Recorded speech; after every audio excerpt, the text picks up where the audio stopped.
Jika ia telah suci dari haidnya, sebagaimana telah disebutkan dalam pernyataan Asy-Syafi'i, maka suami boleh mendatanginya setelah mandi, berwudu, atau mencuci tempat keluarnya darah saja. Seperti yang disinggung sebelumnya berdasarkan firman Allah SWT Al-Baqarah 222. Apabila mereka telah suci, maka campurilah mereka di tempat yang diperintahkan Allah kepadamu. Sesungguhnya Allah menyukai orang-orang yang bertaubat dan menyukai orang-orang yang mensucikan diri. Ibnu Qayyim rahimahullah juga mengatakan, telah disebutkan dalam As-Sahihain, maksudnya kalau teman-teman pegang buku ini, Sahih Bukhari dan Muslim, yaitu hadis Aisyah radhiyallahu anha, kuntu agtasilu ana wan nabiyyu sallallahu alaihi wasallam min ina'in wahid kilana junub. Aku mandi bersama Nabi sallallahu alaihi wasallam dari satu bejana dan kami berdua dalam keadaan junub. Hadis ini sahih riwayat Bukhari Muslim. Artinya sudah ada riwayat dari Aisyah pernah makan dan minum bersama Nabi SAW sementara haid. Ada juga riwayat pernah mandi bersama Nabi SAW dalam masa haid. Ada juga riwayat Nabi SAW menggauli dari atas kain, ya, yang diletakkan di atas kemaluan pada saat haid. Jadi interaksi sama wanita haid ini semuanya berlaku. Ini berarti bagian daripada syariat kita yang harusnya kita fahami. Begitu juga riwayat yang lain, hadis juga di Bukhari Muslim, kana ya'muruni fa'attaziru fayubashiruni wa ana haid. Nabi SAW memerintahkanku agar memakai sarung lalu menggauliku saat aku sedang haid. Ya, artinya mencari kenikmatan dari istri walaupun haid dibolehkan. Ya. Asy-Syafi'i rahimahullah mengatakan, menurut sebagian ulama, firman-Nya Allah SWT dalam Al-Baqarah 222, karena itu hendaklah kamu menjauhkan diri dari wanita di waktu haid, maksudnya adalah tempat keluarnya darah itu. Ayat ini mengandung pengertian sebagaimana yang dikatakannya dan juga mengandung pengertian menjauhi semua tubuh mereka. Tapi sunnah Nabi SAW menunjukkan yang dijauhi ialah apa yang ada di bawah kain sarung saja dan yang dibolehkan ialah apa yang ada di atasnya. Ya, tentu makna izar teman-teman dalam bahasa Arab itu semua kain yang ditaruh di bawah namanya izar. Ya, seperti misalnya sarung, rok kalau perempuan, ya, kain apa saja, handuk yang sedang ditutupin. Semuanya itu termasuk masalah haid. Sebagian masuk dalam masalah izar. Sebagian ulama mengatakan masuk dalamnya sekarang adalah celana dalam atau pembalut. Ya, kalau seseorang istri sudah pakai itu lalu suaminya menggaulinya di antara pahanya atau di atas kemaluannya, ini tidak berdosa. Ya, karena dianggap sudah tertutup. Karena intinya kemaluan ditutup sebagaimana riwayat Bukhari Muslim tadi. Sementara hadis Anas radhiyallahu anhu ini sangat jelas menunjukkan yang diharamkan hanyalah menggauli tempat keluarnya haid secara khusus, yakni bersetubuh, dan dibolehkan selainnya semua kecuali duburnya. Hadis-hadis tentang memakai kain sarung tidak bertentangan dengan hadis Anas, karena itu lebih sempurna dan menjauhi kotoran, dan ini lebih baik.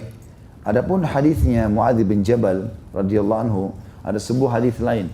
Jadi sampai sekarang semua hadis yang ada, baik itu diriwayatkan Anas bin Malik atau Aisyah radhiyallahu anhum ajma'in, membolehkan menggauli istri pada saat haid kecuali kecuali masukkan kemaluan di kemaluan yang tidak boleh. Ada satu riwayat Muadz bin Jabal yang berbunyi begini. Sa'altu Rasulullah sallallahu alaihi wasallam amma yahillu lirrajuli min imra'atihi wa hiya haid. Faqala ma fawqa al-izari wa ta'affuf an dhalika afdal. Aku bertanya kepada Rasulullah SAW tentang apa yang dihalalkan bagi laki-laki terhadap istrinya saat sedang haid, maka beliau menjawab, apa yang ada di atas kain sarung, dan menjauhi itu lebih baik. Artinya jangan sentuh istrimu lagi haid. Dalam sanadnya terdapat Baqiyah bin Al-Walid dan Sa'ad Al-Agtashi, dan keduanya lemah. Artinya hadis ini tidak dipakai. Abdul Haq mengatakan hadis ini diriwayatkan oleh Abu Daud. Lalu ia mengatakan hadis ini juga diriwayatkan Abu Daud dari jalur Hizam bin Hakim. Tapi ini juga lemah atau dhaif. Dari pamannya bahwa ia bertanya kepada Rasulullah SAW, apa yang dihalalkan bagiku terhadap istriku pada saat sedang haid, maka dikatakan ma fawqal izar, dihalalkan bagimu apa yang di atas kain sarung. Ya. Tapi semuanya ini adalah hadis-hadis yang lemah. Maka yang lebih kuat adalah bolehnya menggauli istri dari atas apa saja yang sudah menutup kemaluannya. Kain kah, pembalut kah, tadi celana dalam dan seterusnya, yang akhirnya menghalangi kemaluan laki-laki untuk masuk ke dalam kemaluan perempuan itu. Ada kafarah bagi orang yang menggauli istrinya saat haid dan nifas. Misal, pernah terjadi, orang belum paham hukum, istrinya lagi haid, kemudian dia mungkin datang safar, lalu kemudian dia datang menggauli istrinya. Karena haid ini teman-teman berlaku hukumnya, baik darahnya lagi banyak atau darahnya cuma setetes. Berlaku semuanya. Baik itu sudah warna hitam, berwarna merah kehitam-hitaman atau dia sudah berwarna coklat. Ya. Tetap saja namanya haid. Ya. Apalagi kalau saya sudah pernah bilang siklus bulanan seorang muslimah, misal 6 hari dalam masa haid. Maka kalau selama 6 hari, walaupun hari kelima, selama ini misalnya dalam 12 bulan, dari Januari ke Desember, selama 12 bulan ini ada 8 bulan misalnya, pas bulan ke-8 Agustus, tadinya biasa 8 bulan dia 6, dalam 7 bulan dia 6 hari. Bulan Agustus dia 7 hari. Maka 1 hari itu yang dianggap dia istihadhah, bukan dianggap haid. Tapi kalau di bulan Agustus misalnya, biasanya tanggal 6 hari baru dia suci, hari kelima dia sudah bersih. Tetap aja dia harus tunggu hari ke-6-nya. Karena biasa ada orang begitu, dia anggap suci, dia mandi, bergaul. Ternyata setelah bergaul tumpah lagi darahnya. Maka ini masih masuk dalam masa haid yang tidak boleh sama sekali digauli. Kalau ada orang sudah terlanjur melakukan, maka ada kafarahnya, ada dendahnya. Ya. Dikatakan oleh beliau, pertama-tama orang yang sudah terlanjur menggauli istrinya pada saat haid dan nifas di kemaluannya, maka ia wajib memohon ampun dan bertobat kepada Allah dari perbuatan itu. Setelah itu ia bersedekah dengan 1 atau setengah dinar. Hal ini berdasarkan hadis Imam Ahmad dan selainnya, bahwa kafarah bagi orang yang menggauli istrinya pada saat haid ialah bersedekah dengan 1 atau separuh dinar. Jadi maksud di sini dinar, tentu teman-teman ikuti perkembangan sekarang ya. Kita kalau cari kurs dinar. Dinar yang tertinggi, dinar emas berapa, maka dihitung 1 dinar atau setengah dinarnya, itulah yang harus disedekahkan. Itu yang harus disedekahkan. Dan sebagian ulama juga mengatakan, andai saja seseorang sudah mengulangi berulang kali, maka setiap perbuatan harus ada dendahnya, kafarahnya. Ya. Jadi mirip misalnya orang yang batalin puasa Ramadan. Siang hari Ramadan bergaul dengan istrinya. Batallah puasa sekarang. Maka dia wajib bertaubat kepada Allah, wajib membayar di hari lain setelah Ramadan, dan dia wajib kena kafarah. Kafarahnya bebasin budak, kalau tidak ada, maka berpuasa 2 bulan berturut-turut. Kalau tidak bisa, maka dia memberi makan 60 orang miskin. Ya. Tapi kalau misal hari ini orang bergaul sama istrinya, kemudian batal puasanya, dia belum bayar kafarah, belum bayar denda tadi. Tidak bebasin budak, tidak juga puasa 2 bulan berturut-turut setelah Idul Fitri, tidak juga memberikan makan 60 orang miskin. Di puasa yang ke-7 dia lakukan lagi sama. Batal lagi puasanya karena biologis. Maka ini butuh kafarah lagi. Jadi nggak boleh 2-3 perbuatan, itu cuma 1 kafarah. Kecuali kalau terjadi di hari yang sama. Jadi kayak misalnya orang sudah terlanjur batalin puasanya hari ini. Dia tahu nih dia dosa, dia bertobat sama Allah. Lalu dia bergaul lagi sama istrinya, maka tidak, kafarahnya cuma 1 kali saja. Tapi kalau beda hari, maka ini berarti setiap hari ada kafarahnya sendiri. Maka mirip dengan ini, kalau ada orang pernah gauli istrinya pada saat haid, dia ingat kira-kira berapa kali dia lakukan di masa dulu, di masa jahiliyah belum faham. Misal dia anggap 7 atau 6 ya, kalau dalam ibadah begini dia pilih yang lebih banyak, anggap ambil hari ke-7 hari berarti. Berarti dia harus mengeluarkan 7 dinar sebagai sedekah, karena setiap harinya 1 dinar. Jelas ini? Baik. Ada pertanyaan lain beliau sebutkan di sini, apakah istri diceraikan akibat perbuatan itu? Artinya kalau ada orang sudah terlanjur gauli istrinya di haid dan nifas, apakah istri diceraikan? Jawabannya tidak. Namun jika qadhi atau hakim mengetahui hal itu dari keduanya, maka ia boleh menceraikan keduanya berdasarkan pendapat sebagian ulama. Ya. Jadi kalau misalnya ada suami istri mau cerai, kemudian salah satu yang dikeluhkan oleh istri adalah suami saya ini menggauli saya lagi haid, padahal itu tidak boleh dalam agama. Maka kalau itu jadi bahan keluhan, sementara keduanya sudah faham hukum itu tidak boleh, bisa dijadikan alasan untuk perceraian. Itu pendapat sebagian ulama. Karena ini pelanggaran agama, kenapa harus dilakukan, gitu kan? Tapi ada pendapat yang lain mengatakan tidak boleh, tidak terjadi perceraian, tidak ada hubungannya sama sekali, itu bukan alasan. Karena alasan untuk khulu, mengajukan perceraian, mencabut haknya suami di pengadilan atau di depan hakim, itu kalau terjadi pelanggaran-pelanggaran agama yang besar, seperti tidak memberikan nafkah selama 6 bulan, tidak menggauli selama 6 bulan, tidak memberikan makanan minum selama 6 bulan, tidak juga menggauli selama 6 bulan, Standarnya 6 bulan biasanya kalau dalam pengadilan kita juga begitu ya. Kemudian juga bermaksiat dan membahayakan kejiwaan si istri. Kayak misalnya dia pemabuk, lalu dia pulang mungkin dia membahayakan jiwa istrinya, maka ini boleh khulu, boleh mengajukan kepada hakim untuk cerai dari pihak istri. Ada bahasan yang lain di sini, beliau mengatakan cara mensucikan diri dari haid. Nabi SAW pernah ditanya tentang mandi wanita dari haid. Maka beliau bersabda, ta'khudhu ihdakunna ma'aha wa sidrataha fatatatahharu fatuhsinu tuhura thumma tasubbu ala ra'siha fatadlukuhu dalkan syadidan hatta tabluga syu'un ra'siha thumma tasubbu alaiha al-ma' thumma ta'khudhu firsatan mumassakatan fatatatahhar biha faqalat Asma' wa kaifa tatatahhar biha faqala subhanallah faqalat Aisyah tattabi'ina atharad dam. Salah seorang dari kalian, kata Nabi SAW kepada para wanita, mengambil air yang sudah dicampur dengan perasan daun bidara. Ya. Tentu di sini daun bidara teman-teman saya sudah pernah jelaskan ya, dan saya sarankan untuk ada ditanam di rumah ya. Di Indonesia sekarang atau di Jakarta dinamakan apel India, pohon apel India, beli. Harganya tidak seberapa, mungkin 100 ribu, 75 ribu kalau masih kecil. Di pot pun hidup, yang penting selalu basah, tanam di rumah. Karena daunnya itu banyak sekali manfaatnya.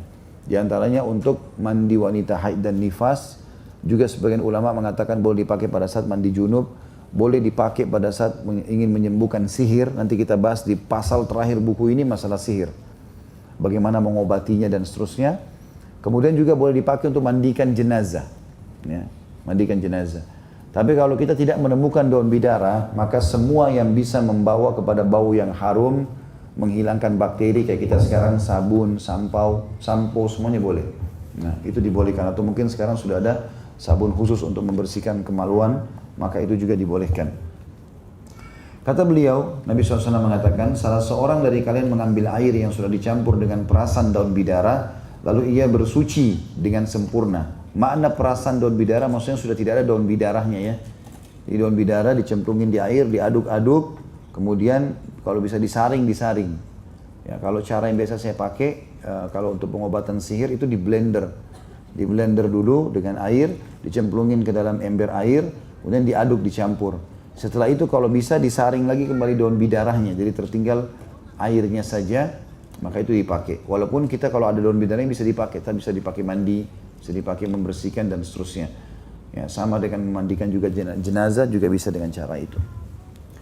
Kata beliau kemudian mengguyur kepalanya dan memijatnya dengan pijatan yang keras hingga mencapai kulit kepalanya. Di sini tentu terjemahan sangat letterlet ya. Yang dimaksud adalah mengambil air dari air itu kemudian meletakkan tangan di sisi kanan kepala sampai terasa air menyentuh kulit kepala. Mirip dengan tata cara mandi junub. Ya.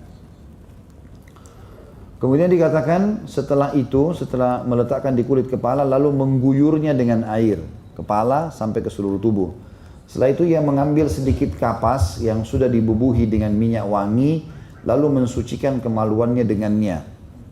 Asma radhiyallahu anha bertanya, bagaimana ia mensucikan dengannya? Maksudnya bagaimana bisa kapas dengan minyak wangi dianggap bisa mensucikan kemaluan?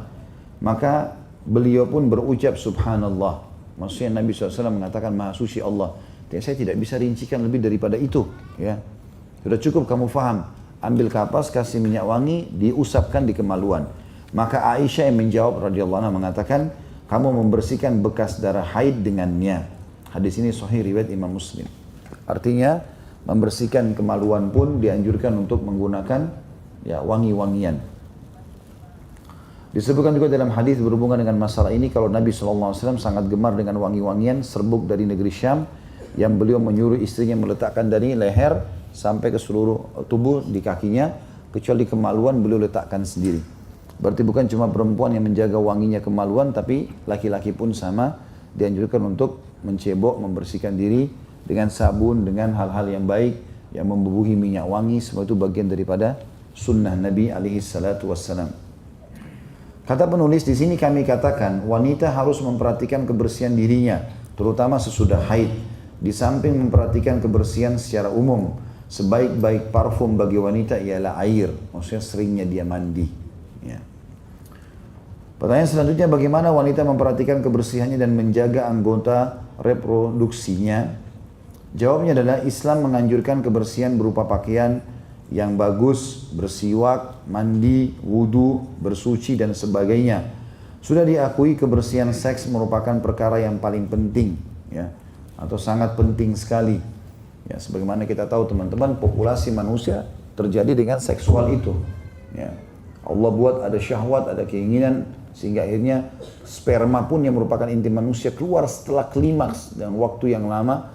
Maka semua itu, ya, maknanya adalah ada perhatian khusus di situ, karena itu populasi manusia. Mengabaikan kebersihan diri dan kebersihan anggota reproduksinya bisa mengakibatkan banyak problem, terutama saat melakukan hubungan seksual. Jadi malasnya seseorang membersihkan kemaluan itu akan mengeluarkan bau yang tidak sedap, memunculkan jamur, bakteri, dan akhirnya mengganggu pasangan kita, ya, mengganggu pasangan. Dan ini bagian daripada agama. Makanya membersihkan diri, maaf cebok ini bukan hanya pada saat kencing dan juga keluar sperma, tapi setiap kali mau berhubungan biologis atau setiap saat lagi sudah keringatan, membersihkannya adalah bagian daripada ibadah agama kita. Kata beliau, wanita dengan tabiatnya yang lembut, jinak, lagi santun, sangat menyukai keindahan dan perhiasan. Ia menghabiskan seperempat usianya untuk berhias dan membersihkan pakaiannya. Ia tidak menyadari berapa lama waktu yang dihabiskan di depan cermin atau saat memilih pakaian baru untuk dirinya. Kecantikannya lebih penting baginya daripada penemuan Ahmad Zuhail atau ahli kecantikan di Timur Tengah. Misalnya, kendati demikian, ternyata ada juga sebagian wanita yang kurang memperhatikan anggota reproduksinya sehingga mengakibatkan banyak masalah seperti penyakit kencing nanah dan yang semisalnya. Suami menjauh dan tidak suka berhubungan seksual jika ia sudah bersuami. Ya, mungkin masuk sekarang juga keputihan, ya. Di keputihan itu mungkin akhwat kita lebih mengerti masalah ini. Ini kadang-kadang saya tanya istri saya tentang masalah itu, kalau ada keputihan, ini seperti apa sebabnya? Memang dia mengeluarkan cairan putih dan baunya tidak nyaman. Umumnya itu karena tidak menjaga kebersihan tadi. Jadi alhamdulillah sekarang sekali lagi sudah banyak sekali sabun-sabun pembersih yang semestinya digunakan. Sudah diakui bahwa anggota vital laki-laki lebih mudah untuk dibersihkan daripada anggota vital yang dimiliki oleh wanita. Ada footnote nomor 439 bagi yang pegang buku. Suatu kali salah seorang dari mereka menyampaikan kepada saya, kata penulis ini ya, tentang keinginannya untuk menceraikan istrinya. Padahal usia pernikahannya baru berjalan beberapa bulan. Ketika saya bertanya kepadanya tentang sebabnya, maka ia agak malu menjawabnya. Lalu ia menjelaskan sebab yang mendorongnya berpikir untuk cerai, yaitu tanda kutip rambut di tubuh istrinya dan di tempat-tempat tertentu yang panjangnya mencapai lebih dari 3 cm. Ini tentu saja membuat dirinya merasa geli setiap kali berpikir hendak mendekatinya. Padahal sahih dari Nabi SAW yang memerintahkan untuk memotong bulu kemaluan. Kata Nabi SAW, fitrah itu ada 5. Fitrah artinya sesuatu yang harus dijaga dasar bagi setiap muslim. Khitan, ya, ini nanti kita bahas juga, ada bab sendiri. Setelah ini ada bahasan tentang khitan bagi laki-laki sudah jelas, bagi perempuan juga sama hukumnya. Juga ada khitan, cuma berbeda tata caranya saja. Kemudian mencukur bulu kemaluan, memangkas kumis, memotong kuku dan mencabut bulu ketiak. Dan hadis ini sudah disebutkan dalam riwayat-riwayat yang sahih. Jadi makanya di sini membersihkan kemaluan termasuk mencukur bulunya, ini adalah bagian daripada perintah agama.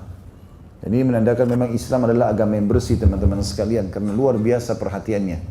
Dan tempat-tempat ini, kalau laki-laki tempat tumbuh kumis, kalau laki-laki dan perempuan ketiak, kemaluan, ya ini semua tempat-tempat lembab. Dan biasanya subur bulunya itu karena lembabnya, dan itu biasanya bisa menyimpan bakteri-bakteri, makanya dibersihkan dari bulu-bulu badan yang ada di situ. Ada pertanyaan selanjutnya, apa hukumnya jika laki-laki, maaf ini masalah seksual ya, dia menikmati ya bagian dada istrinya, lalu sedikit air susu menetes di tenggorokannya. Apakah wanita tersebut diharamkan baginya? Jadi karena orang dalam Islam kan kalau minum ASI, maka dia bisa jadi anaknya ibu itu. Sekarang kalau dia lagi habis menyusui atau dia lagi menyusui, suaminya menikmati dia kemudian meminum air susu itu. Apakah itu termasuk jadi mahram? Ya. Jadi haram maksudnya ya. Di sini haram maksudnya tidak boleh nikah, padahal ini sudah menikah jadi pasangan suami istri. Maka jawabannya ia tidak diharamkan baginya. Ya. Karena itu memang sudah umum, ya, sudah umum. Dan di kalangan para sahabat banyak di antara mereka yang memiliki istri yang sedang hamil dan sudah masyhur kalau payudara wanita itu adalah salah satu sumber syahwat baik bagi perempuan ataupun bagi si pihak perempuan, ya, baik si laki-laki maupun si perempuan. Maka tidak pernah ada larangan berhubungan dengan masalah itu. Dan ini adalah masalah muamalah. Beda dengan ibadah ya. Kalau ibadah hukumnya tawakuf. Kita nggak boleh kerjakan sampai ada dalilnya. Tapi kalau muamalah kita boleh kerjakan sampai ada yang mengharamkannya. Ya. Maka ini masuk dalam bab muamalah. Belum pernah ditemukan adanya pengharaman seorang suami untuk menelan ASI ya, istrinya. Ya.